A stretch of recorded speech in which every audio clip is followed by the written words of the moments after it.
Hello everyone, मैं हूं अमित त्रिपाठी और आपका स्वागत है वॉइस ऑफ रोहतास की यूट्यूब चैनल पर। कहानी की अगली सीरीज भारत के ही एक आइकॉनिक और रेप्यूटेड एक बिजनेसमैन की कहानी है। हमारे रतन टाटा साहब की कहानी है। ये कहानी 1990 में चालू होती है, जब रतन टाटा साहब की कंपनी ने एक कार प्रोडक्शन की कंपनी में अपना करियर शुरू करने का सोचा। पहली कंपनी उनकी इंडिका थी।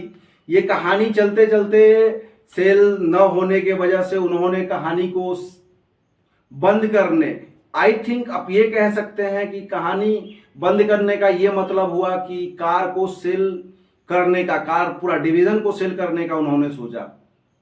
ये कहानी 1999 की है, जब उन्होंने फोर्ड कंपनी के मालिक से मिला।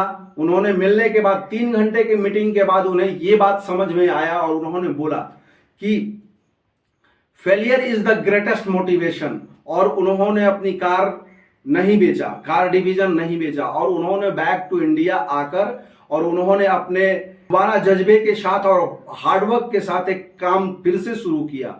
और काम शुरू करने के साथ साथ उन्होंने अपनी कार डिवीजन को आगे बढ़ाते हुए, साल 2008 की ये बात है, जब पूरे विश्व में फाइनेंशियल क्राइसिस हुआ था, जिस समय फोर्ड की कंपनी सबसे निचले स्तर पे थी, डूबने के कगार पे थी, तब उन्होंने, रतन टाटा जी ने फोर्ड की एक वेंचर जैगुआर कंपनी को परचेज किया।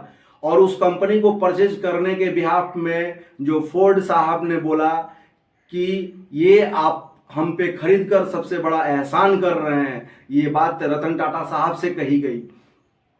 तो इस कहानी से हमें ये समझ में आता है कि रतन टाटा साहब ने तो हार नहीं मानी। उनकी फर्स्ट इंडिका कार थी जो 90s में थी, मैं आपको डिस्प्ले कर दूंगा, आप देखिएगा। तो उन्होंने हार तो नहीं मानी, लेकिन उस हार से उन्होंने सीख लिया। और इंस्पिरेशनल कहानी उनका ये है कि उन्होंने इस चीज को कोट किया कि failure is the greatest motivation. और उस मोटिवेशन के साथ रतन टाटा की कंपनी आज टाटा मोटर्स के रूप में काम करती है और विश्व में सबसे बड़ी कंपनी के ऑनर हैं। और जैगुआर उनका ही एक पार्ट है, जो अभी तक नाम नहीं चेंज हुआ है।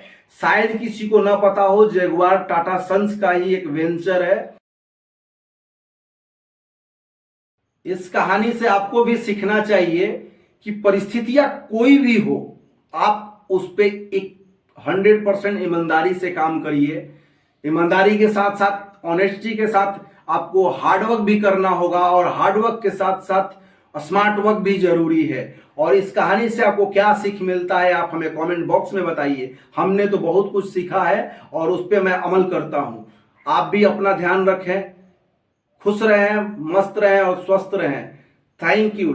और हमारे चैनल को सपोर्ट करिए, लाइक करिए, कमेंट करिए, और सबसे महत्वपूर्ण सब्सक्राइब कर हमारा मोटिवेशन लेवल अप करिए।